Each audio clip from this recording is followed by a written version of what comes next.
আসসালামু আলাইকুম। বছর ঘুরে আবারও ফিরে এসেছে রক্তাক্ত জুলাই। আজ ঐতিহাসিক জুলাই মাসের প্রথম দিন। স্মরণ করছি সেই সব বীর মুক্তিযোদ্ধাদের, যাদের স্বতঃস্ফূর্ত অংশগ্রহণ এবং রক্তের উপর দিয়ে আমরা একটি স্বৈরাচার মুক্ত বাংলাদেশ পেয়েছি।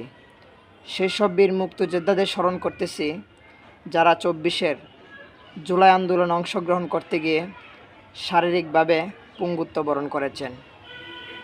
যারা শহীদ হয়েছেন, আল্লাহ তাআলার কাছে তাদের জন্য দোয়া করি।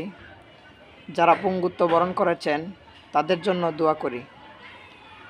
জুলাইয়ের এই স্পিরিটকে ধারণ করতে হলে আমাদের সকলকে ঐক্যবদ্ধ থাকতে হবে।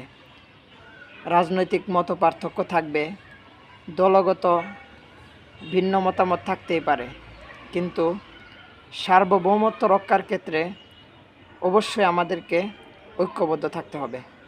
আল্লাহ সুবহানাহু ওয়া তাআলা আমাদের প্রিয় মাতৃভূমি, আমাদের প্রিয় জন্মভূমি বাংলাদেশকে সকল প্রকার ষড়যন্ত্রের হাত থেকে রক্ষা করুন। আমিন।